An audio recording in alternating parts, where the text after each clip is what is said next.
अगर सतलोक आश्रम मैनेजमेंट हरियाणा को खुद ही ज्ञान होता तो पुण्यात्माओं बरवाला कांड ही ना होता, क्योंकि बरवाला कांड ही मनमानियों के चलते हुआ है, अज्ञानता के चलते हुआ है, भक्तों की मूर्खता के चलते हुआ है, अपने स्वार्थों के चलते हुआ है, राग द्वेष और अहंकार के चलते हुआ है कि सरकार हमारा क्या बिगाड़ लेगी, प्रशासन हमारा क्या बिगाड़ लेगा, हमारे आश्रम में लाखों भगत बैठे हैं, हमारे पास में इतना पैसा है, सरकार हमारा क्या बिगाड़ लेगी।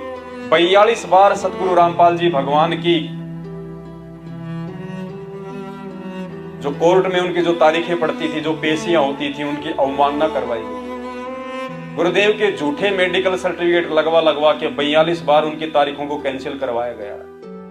संत रामपाल को आज पंजाब और हरियाणा का हाईकोर्ट में पेश किया गया और हमारे साथ संत रामपाल के वकील हैं जी। नरवाना जी, आज क्या हुआ है हाईकोर्ट में आपकी तरफ? आज संत रामपाल जी खुद पर्सनली कोर्ट में पेश हुए हैं और उनको पुलिस ने पेश किया है। और संत जी ने ये कहा है कि मैं तो खुद बंधक बना हुआ था, मैं क्या करता, मेरी मजबूरी थी, इसलिए मैं कोर्ट में नहीं आ सका। मैं बीमार जरूर हूँ, परंतु बीमार के होते भी मैं कोर्ट में आता। कितने बंधक बनाया था? कुछ लोग थे वहाँ पर, हजारों लोग थे, वो कहने लगे तुमने नहीं जाना, इनको रोका हुआ था। अब पुलिस ने जब इनको छुड़ाया तो ये डायरेक्ट एम्बुलेंस में पुलिस इनको कोर्ट में ले। कितनी देर से बंधक थे वो? ये तो अब जब से ये झगड़ा चल रहा है ना, तब से बंद की थे 15-16 दिन से शायद। जो लोग बोल रहे हैं कि उन्होंने बंधक बनाया हुआ था, वो उनका क्या? कोई नहीं बोल रहे, लोग नहीं बोल रहा ऐसा। आप ये प्रसार गलत हुआ है, लोग कोई नहीं बोल रहा। सब लोगों ने ये कहा है कि हमें किसी ने बंधक नहीं बनाया हुआ। जो डेरा में जो असला बारूद सब मौजूद? बारूद कुछ भी नहीं है, अभी तो सर्च भी नहीं हुआ, पुलिस ने किया नहीं है। असला बारूद ये क्यों रखेंगे? उन्हें कहाँ लेके जाया जा रहा? अब उनको पंचकूला लेके जा रहे हैं आज। उसके बाद है रोहतक। शुक्रिया। और ये हमारे साथ थे विशाल गर्ग नरवाना, जो कि हमें बता रहे थे कि अभी फिलहाल रामपाल को पंचकुला में लेके जाया जा रहा है, लेकिन उसके बाद उन्हें रोहतक जो है उस जेल में लेके जाया जाएगा। लेकिन इनकी तरफ से जो कहा गया है कोर्ट में कि रामपाल को खुद बंधक बनाया हुआ था, इसीलिए वो हाई कोर्ट में पेश नहीं हो पा रहे थे और सीधा सीधा जो इल्जाम लगाए गए हैं। और अभी फिलहाल उन्हें पंचकुला लेके जाया गया है, उसके बाद रोहतक लेके जाया जाएगा। कैमरा पर्सन शरणजीत सिंह के साथ में हंसारी एबीपी न्यूज़ चंडीगढ़। अब स्वस्थ हो गया, मैं पहले बीमार था। रामपाल जी, आपकी जो बेल एप्लीकेशन थी वो भी अब रिजेक्ट कर दी गई है, जो 2008 में आपको बेल मिली थी कोर्ट की तरफ से, उसके बारे में क्या कहना है? धन्यवाद। जो पूरा विवाद हुआ उसमें 6 लोगों की जान गई, आपको कोई अफसोस है उस बात का? बहुत अफसोस है। नहीं, जो आपने अपने अनुयायियों को ढाल बनाया और आप पीछे छुपे रहे, मैंने किसी को नहीं, वो आप सही मानते हैं? मैंने नहीं बनाया किसी को, वो अपने आप ही बन रहे थे, मुझे भी रोक रखा था।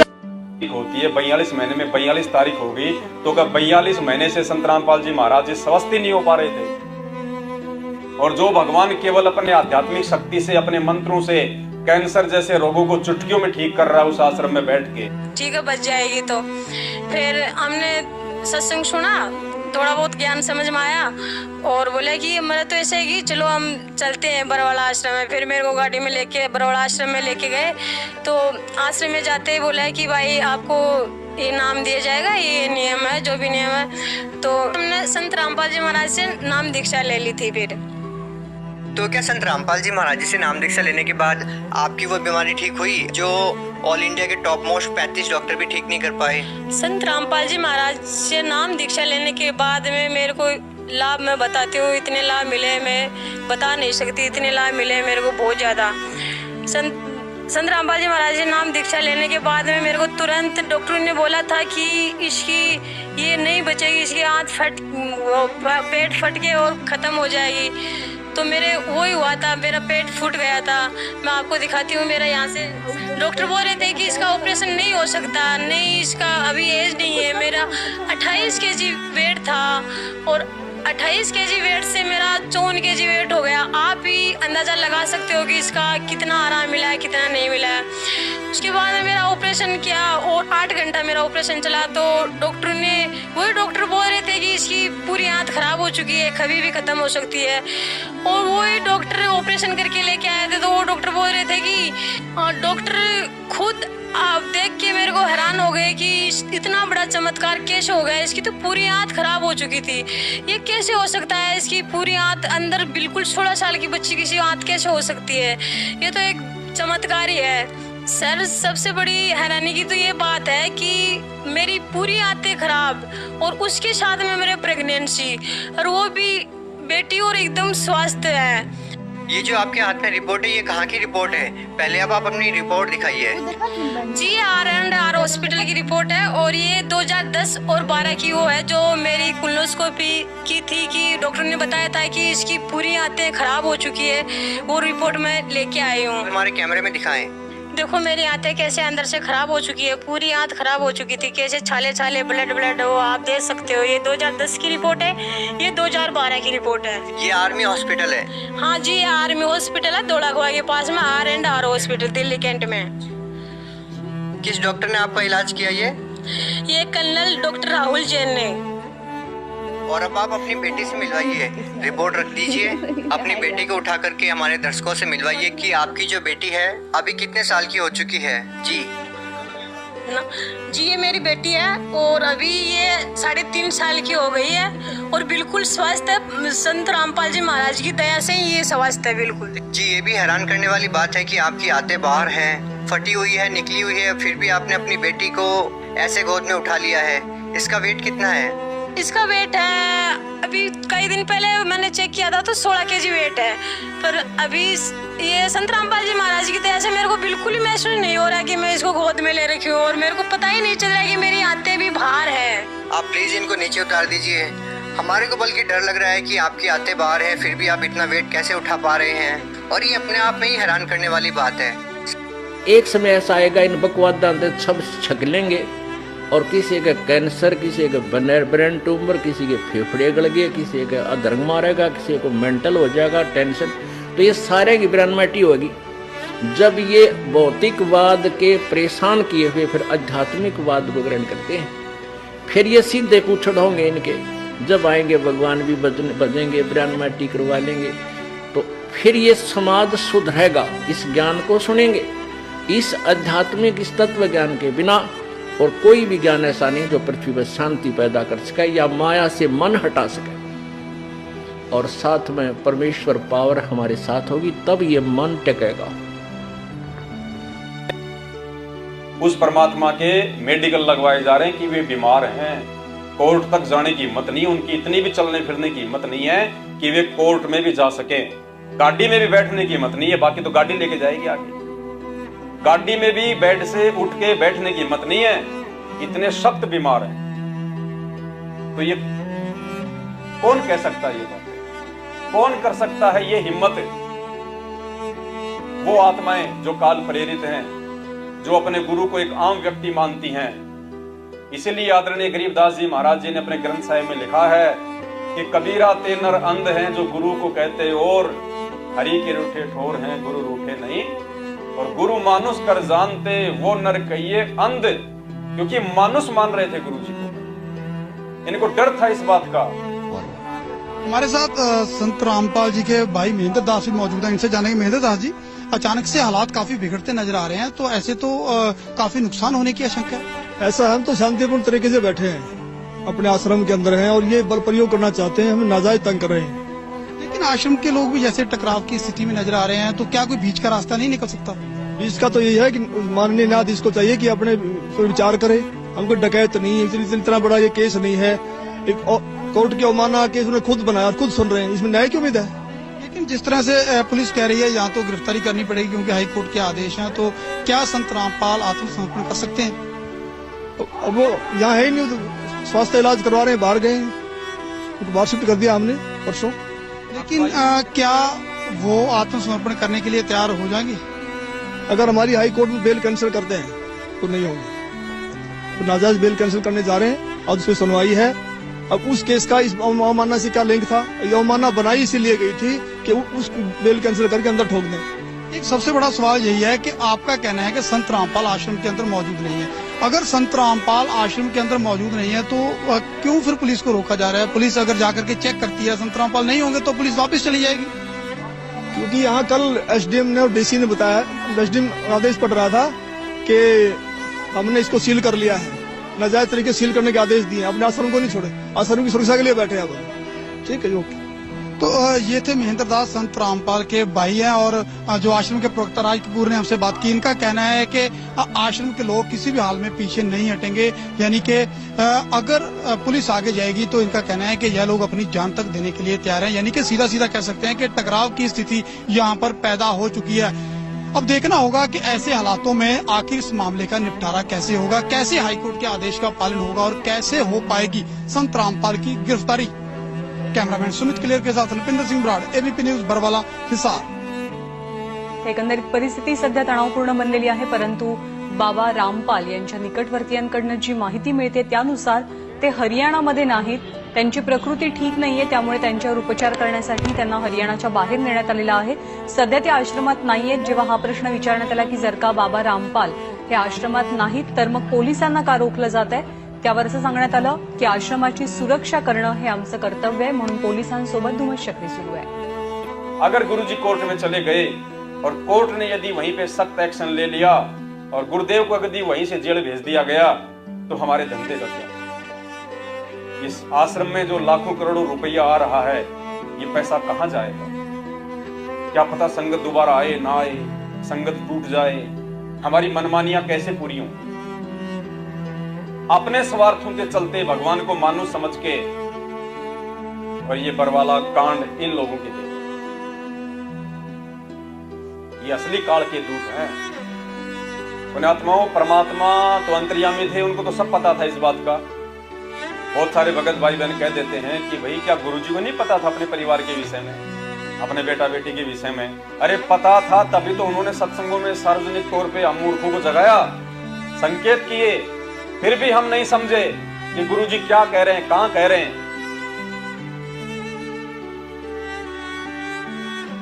एक कहानी सुनाई थी हमें परमात्मा ने। एक ताऊ था और उसका एक छोटा भाई था।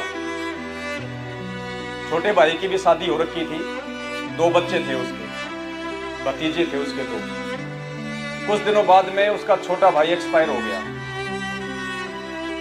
अब उसकी माँ ने सोचा, उन बच्चों की माँ ने सोचा कि मेरे बच्चे अभी छोटे हैं और मैं इनको इनके ताऊ जी के पास में भेज देती हूँ, इनके ताऊ जी अपना कोई बिजनेस करते हैं, व्यापार करते हैं, मेरे बच्चों को भी शामिल कर देंगे। और मेरे पास में 2 लाल रखे हुए हैं उसके पिताजी के समय के। इन बच्चों के पापा जी ने 2 लाल रखे हैं, तो वो दोनों लाल उन बच्चों को दे दिए और ताऊ जी के पास भेज दिया और बोली बेटा ताऊ जी से कह देना कि ताऊ जी हमारे पिताजी तो रहे नहीं, अब एक्सपायर हो गए और हम अभी छोटे हैं और ये लाल रखे हैं, ये आप रख लो और हमें कोई व्यापार काम धंधे में हमें भी थोड़ा सहयोगी बना लो, हमारे को तजुर्बा भी हो जाएगा और हमारा ये घर खर्चा भी चल जाएगा। ताऊ जी ने कहा कि बहुत अच्छी बात है। तो दोनों लाल ताऊ जी ने कहा लाओ। बच्चों ने वो लाल निकाल के दिए जो माँ ने उनको कपड़े में बांध के दिए थे। अब लाल की कीमत परमात्मा ने बताई 9 करोड़। पहले के समय में जो लाल होते थे उनकी कीमत थी 9 करोड़ की। तो ताऊ जी ने वो लाल देखे और वापस बांध के उस पोटली में और बोले बेटो अभी ये लाल अपनी माँ के पास में सुरक्षित रखो, मेरी मार्केट में बहुत उधार चलती है, जब हमें जरूरत पड़ेगी ना तब हम ये लाल काम में लेंगे, तुम मेरे साथ में काम धंधा करो, कोई दिक्कत नहीं है। देखना पुण्यात्माओं, वो ताऊ कितना समझदार था। इस कहानी का निष्कर्ष क्या है? परमात्मा एक तीर से अनेकों शिकार करते हैं। ये मालिक की वाणियां, इनके सत्संग आध्यात्मिक, सामाजिक और पारिवारिक हर जगह हमने यूज करनी है, सावधानी के लिए, बचने के लिए। तो बच्चों ने लाल वापस अपनी मां को दे दिए, वापस ताऊ जी के पास आ गए, काम धंधा निकल पड़ा। काफी दिन हो गए, काफी बार ताऊ ने बच्चों को लाल दी अपनी जेब से निकाल के कि बेटा जाओ और सेठ की उधार चुकती करो। तो बच्चे जाते, लाल लेके जाते, सामान लेके आते, फिर लाल लेके जाते, सामान लेके आते। तो बच्चों को पहचान हो गई कि लाल क्या होता है, असली लाल क्या है और नकली लाल क्या है अच्छे से। अब ताऊ ने देख लिया कि बच्चों को बिल्कुल समझ हो गई अच्छे से लाल की। फिर एक दिन ताऊ जी ने कहा कि बच्चों उधार बहुत ज्यादा हो गई है, तुम अपनी माँ के पास जाओ और वो लाल ले आओ। बच्चे दौड़े दौड़े गए माँ के पास में। माँ बड़ी प्रसन्न हुई, खाना वाना बनाने लगी। तो बच्चों ने कहा कि माँ खाना बाद में खाएंगे, पहले वो लाल दे, ताऊ जी को दे के आएंगे फटाफट, उधार बहुत ज्यादा हो गई है। तो माँ ने कहा भाई ले जाओ। माँ ने निकाल के दोनों लाल बच्चों को दे दिए। बच्चों ने सोचा रे देख तो नहीं ये लाल है कि लालड़ी है, क्योंकि उनको परख हो गई थी। तो दोनों बच्चों ने वही माँ के सामने वो पोटली खोली और देखा कि वो लाल नहीं, वो तो लालड़ी है, लालड़ी। और लालड़ी की कीमत परमात्मा ने बताई 2 आने की, नकली 2 रुपए की भी कीमत नहीं होती थी उनकी। तो बच्चों ने माँ से कहा ये माँ तू तो बहुत भोली है। क्या हुआ भाई? माँ ये लाल नहीं, ये तो लालड़ी है। लालड़ी, लाल तो 9 करोड़ का होता है, लाखों का होता है, और ये तो 2 आने की भी नहीं है। वही पटकती है। माँ ने कहा रे बच्चा मुझे क्या पता, ये तो तेरे पापा जी ने लाके रखे थे, मैंने सोचा लाल ही होंगे। तो बच्चे वापस गए ताऊ जी के पास में खाली हाथ। ताऊ जी ने कहा कि बच्चों लाल ले आए। बच्चों ने मायूस होकर कहा कि ताऊ जी हमारी माँ बहुत भोली है, उसको पता ही नहीं कि लाल क्या होते हैं, लालड़ी क्या होती है। ताऊ जी वो तो लालड़ी थी, लालड़ी है। तो ताऊ ने कहा कि बेटा आज से 2 साल पहले जब तुम मेरे पास में वो लेके आए थे ना, तब भी वो लालड़ी थी, वो लाल नहीं थे, वो लालड़ी ही थी। अगर मैं उस समय कह देता कि ये लालड़ी है, लाल नहीं है, तो तुम्हारी माँ भी नाराज हो जाती और तुम भी नाराज हो जाते, और मन में पता नहीं 20 प्रकार के दोष पैदा कर लेते कि ताऊ जी जो है हमारी खुशहाली को देखना नहीं चाहता, हमारे पिता का साया हमारे सिर पे नहीं रहा, इसलिए ताऊ आज हमारे लालों को भी लालड़ी बता रहा है।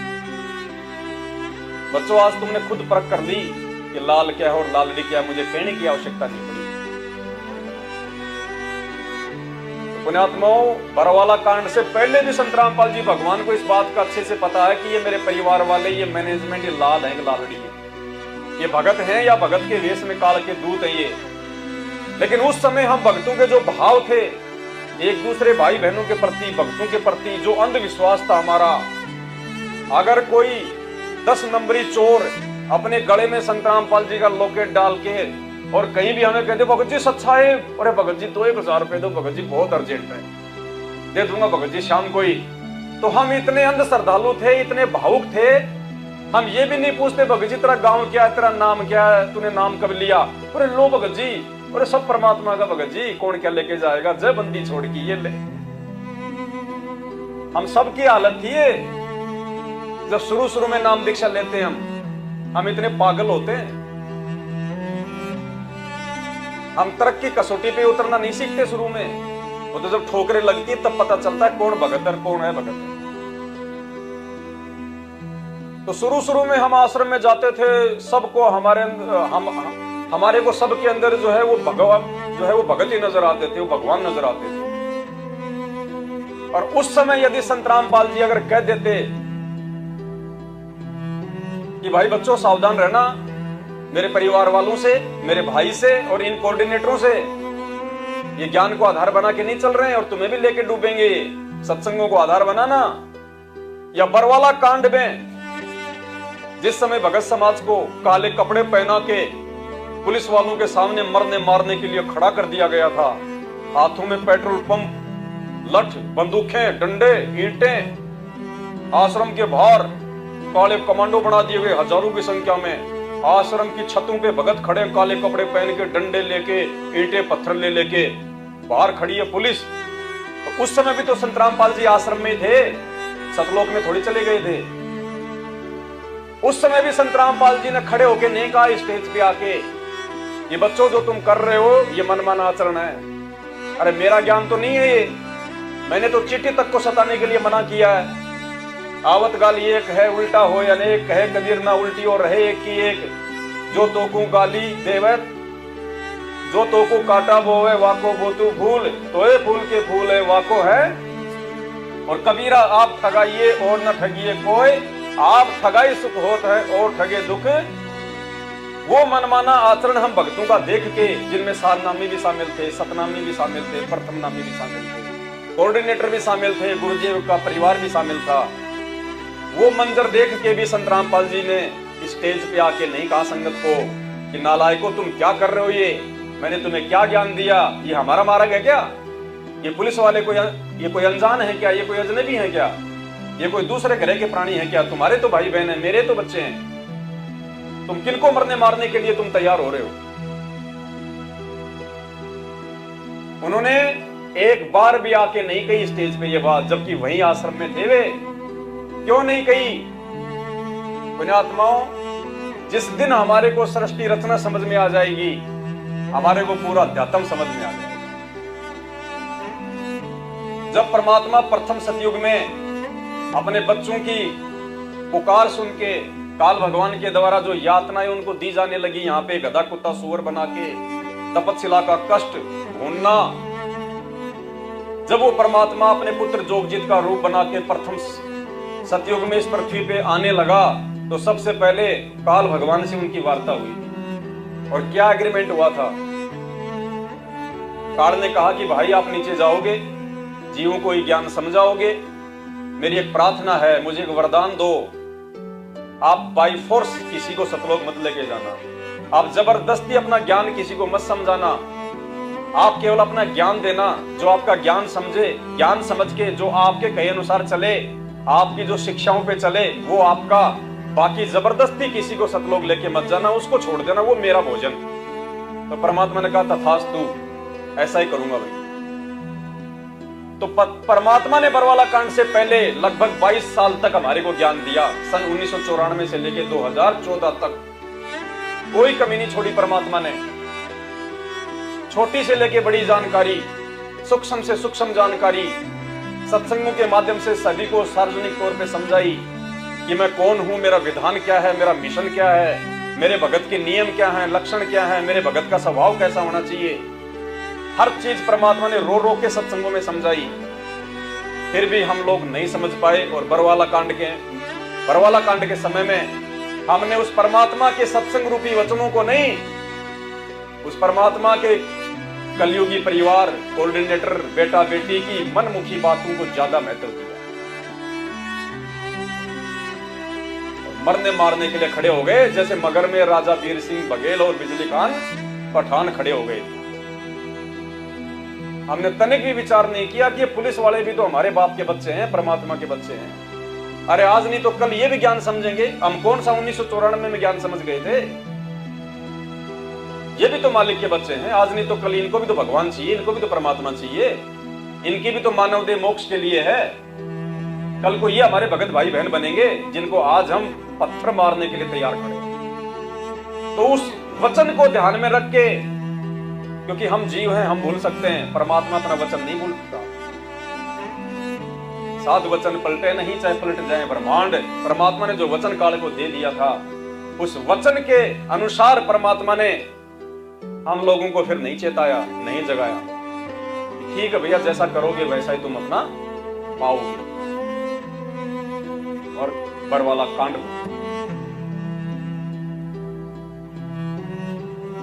और आज वही परिवार वाले जिन्होंने बरवाला कांड करवाया, वही परिवार वाले जिनकी मनमानी हरकतों के चलते आज हमारे पूज्य गुरुदेव जी जेल में बैठे हुए हैं 8 साल से, वही परिवार जिनकी मनमानी हरकतों के चलते आज भगत समाज तित्र बित्र हो गया, आश्रम उजड़ गया। आज उन्हीं परिवार वालों के पीछे 90% भगत समाज लगा हुआ है। यानी वो की वो अज्ञानता, वो की वो नासमझी, वो की वो मूर्खता जो 2014 में हमने की थी, आज हमारे 90% भगत भाई बहन उनके पीछे लग के कर। तो क्या करेगा परमात्मा जेल से बाहर आके? खुद नहीं आना चाहता जेल से। उनको किसी ने बांध नहीं रखा है, उनको कानून की बेड़ियों ने नहीं जकड़ रखा। अगर कोई उन्हें परमात्मा मानता है तो गरीब ऐसा सतगुरु हम मिल्या, बेपरवाह अबंध, परमहंस पूर्ण पुरुष, रोम रोम रवि। ये वो परमात्मा है जाके अर्ध रूम पर सकल पसारा ऐसा पूर्ण। ये वो परमात्मा है जो हिसार जेल में बैठा हुआ है 8 साल से, लेकिन ये जानबूझ के बाहर नहीं आ रहा। दुनिया की ऐसी कोई शक्ति, दुनिया की ऐसी कोई जेल नहीं है जो उनको दीवारों में कैद करके रख ले।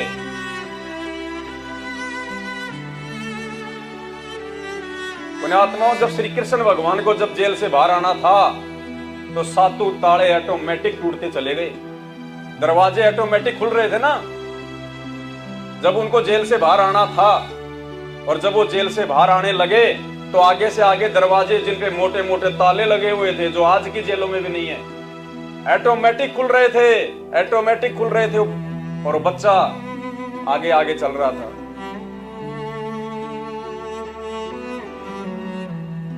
और जिस दिन इस भगवान ने जेल से बाहर आना होगा तो वो तो ताले थे, ये तो दीवारें साइड में हो जाएंगी कि आओ भगवान हमारा सौभाग्य आइए। ये परमात्मा खुद जेल से बाहर नहीं आ रहा, क्या करेगा जेल से बाहर आके, क्या सुधर गया? जिस मूर्खता में संगत को छोड़ के गया था उससे भी ज्यादा मूर्खता में संगत आज पड़ी हुई। इतना सब कुछ देख के ऐसी ऐसी घटनाओं को अपने आंखों से देख के भी लोगों की आंखें नहीं खुल रही। क्या करेगा परमात्मा जेल से बाहर आके? कहां जाएगा, कहां रहेगा? उन्हीं मूर्खों के बीच में, ताकि फिर कोई नया कांड करवा दो, फिर परमात्मा को वापस जेल भिजवा दो। इससे अच्छा तो वो सोच रहा कि मैं जेल में ही ना की, फिर जाके फिर वापस आऊंगा, बदनामी का कारण बनाऊंगा। अब की बार तो 5 मरे थे, क्या पता अगली बार 100 मर जाएं, जेल में ना ठीक। और जो मेरा होगा, जो मेरे वचनों को आधार बना के, मेरे ज्ञान को आधार बना के, जो सत्संगों को ही अपना गुरु समझेगा, वो मेरी पुण्य आत्माएं जो है वो छटके साइड में हो जाएंगी। उनको जरूरत नहीं है फिर, चाहे भगवान जेल में हो, चाहे भगवान रेल में हो, चाहे भगवान आश्रम में हो, क्योंकि उन आत्माओं को ज्ञान आधार से इस बात का पता चल जाएगा कि घट ही में गंगा, घट ही में जमुना, घट ही में है, और मोकू कहां ढूंढे रे बंदे, मैं तो तेरे। परमात्मा कहते हैं स्वर्ग सात आसमान पर भटकत है मन मूड, अरे खालिक तो खोया नहीं इसी महल में, और हम हैं शब्द शब्द हम माही, और हमसे भिन्न और कचुनाई। वो तो शब्द स्वरूपी राम है, शब्द रूप है हमारे परमात्मा का, हमारे पूज्य गुरुदेव का।